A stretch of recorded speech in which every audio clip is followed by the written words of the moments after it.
하루에 4번만 그물을 던지는 가난한 어부는 3번 모두 허탕을 치고 실망하여 기도를 합니다. 마지막으로 던진 그물에서 청동으로 만든 항아리를 건지게 되죠. 항아리에서는 정령이 나왔고 너무 오랫동안 바다 밑에서 기다렸다며 자신을 항아리에서 구해준 어부를 죽이겠다고 합니다.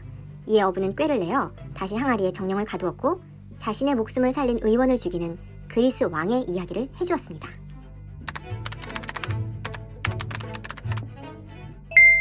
그리스 왕과 의원 이야기를 마친 어부는 정령에게 빗대어 말했습니다. 의원이 그리스 왕에게 간곡하게 애원했을 때 들어주었더라면 하나님께서도 왕의 목숨을 살려주지 않았겠느냐? 정령 내 놈도 나에게 큰 은혜를 얻고도 내가 애원할 때 아량을 베풀어 주었더라면 나도 너에게 그렇게 해주었을 것이다. 끝까지 그 고집을 꺾지 않고 나를 험하게 대했으니 이번에는 내가 너를 무자비하게 대할 차례가 되었구나. 나는 너를 항아리에 가둔 채 깊은 바다에 던져버릴 참이다. 세상 끝날까지 내 생명을 쓸모없게 만들어버리겠다. 그러자 정령은 애걸하며 어부를 설득하기 시작합니다. 오, 나의 친구 어부여. 복수는 옳은 선택이 아니라네. 악을 선으로 갚는 것만큼 고귀한 일도 없지 않겠는가? 옛날에 임마가 아테카를 다룬 것처럼 해서는 안 되네. 뭐라고? 임마와 아테카라고? 이에 정령은 내 얘기가 궁금하다면 잠시 항아리에서 날 좀 꺼내주게. 이곳은 너무 좁고 답답해서 이야기를 하기가 힘드니 꺼내준다면 이야기뿐만 아니라 원하는 모든 소원을 들어주지. 말해보게 다 들어주겠네. 어부는 절대 안 될 소리라며 바다에 던져버리겠다고 코드숨을 쳤습니다.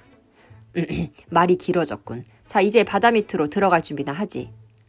잠깐만. 절대 해치지 않겠다고 약속하고 큰 부자가 되는 방법도 내가 알려주겠네. 그래?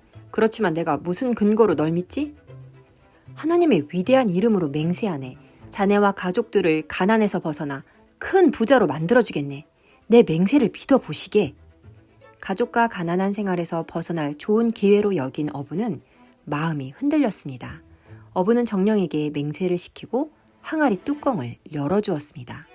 뚜껑을 열자 항아리에서는 검은 연기가 피어올랐고 정령은 본래의 모습을 찾더니 대뜸 항아리를 발로 차서 바다로 날려버렸습니다.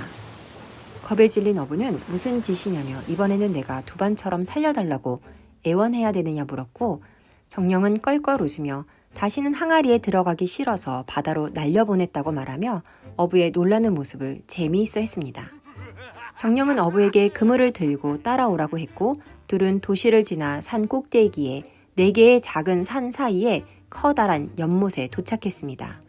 연못에 이르자 정령은 어부에게 그물을 던져 물고기를 잡아보라고 했습니다. 정말 연못에는 수많은 물고기들이 있었습니다. 어부가 그물을 던지자 금방 묵직해졌고 그물을 밖으로 당겨보았습니다. 흰색, 붉은색, 파란색, 노란색 물고기 4마리가 걸려 올라왔습니다. 어부는 잡아 올린 물고기를 이리저리 살펴보며 이처럼 신기하게 생긴 물고기는 처음이라 크게 놀라며 감탄했습니다.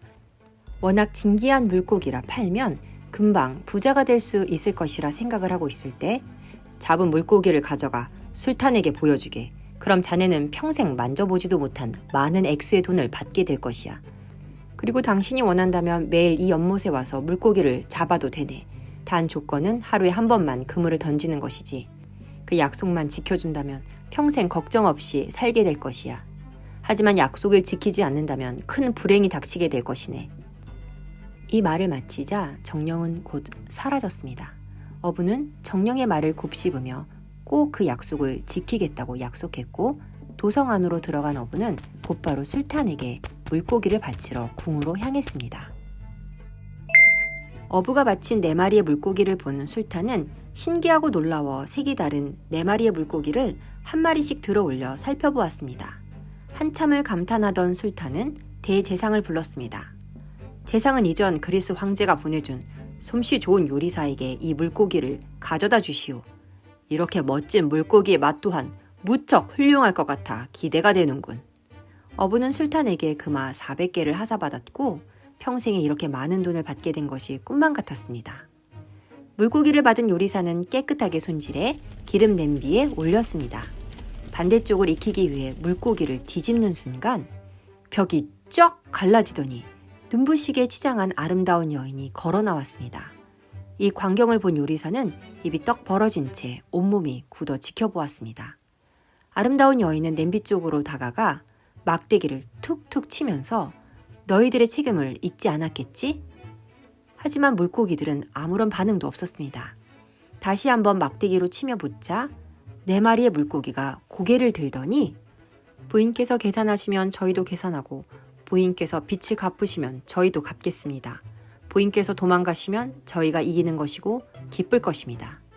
물고기의 이야기가 끝나자 아름다운 여인은 냄비를 엎어버리더니 벽의 틈으로 들어가 버렸고 벽은 이전의 상태로 순식간에 돌아가 버렸습니다.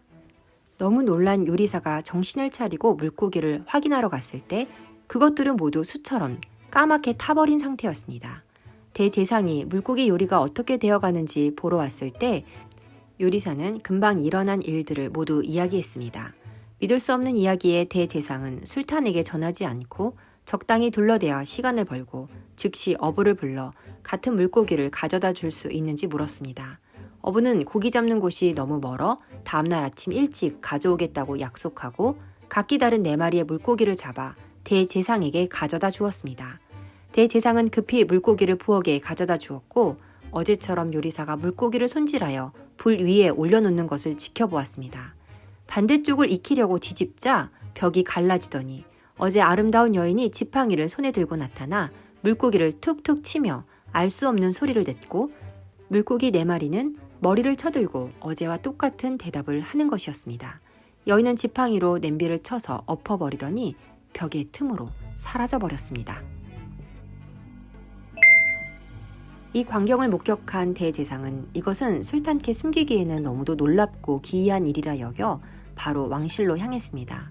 대제상에게 이야기를 들은 술탄은 진기한 광경을 빨리 보고 싶었습니다.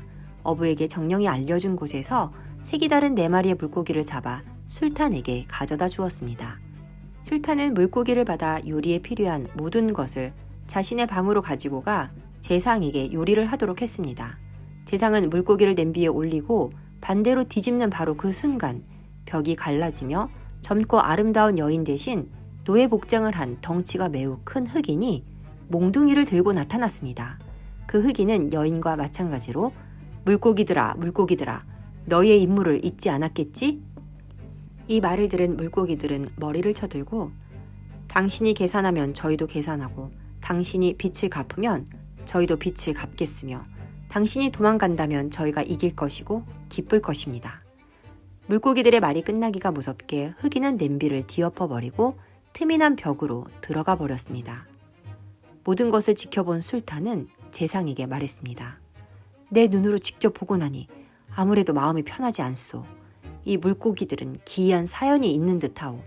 당장 어부를 불러 어디에서 물고기를 잡아왔는지 물어봐야겠소. 술탄의 명령을 받은 어부는 물고기를 잡은 연못에 대해 상세히 설명드렸고 궁에 있는 사람 중에는 이 연못에 대해 아는 자가 아무도 없었습니다. 술탄은 신하들을 불러 말에 오르게 했고 어부를 길잡이로 삼아 궁에서 3시간 떨어진 연못으로 출발했습니다. 그들은 모두 산에 올라 깜짝 놀랐습니다.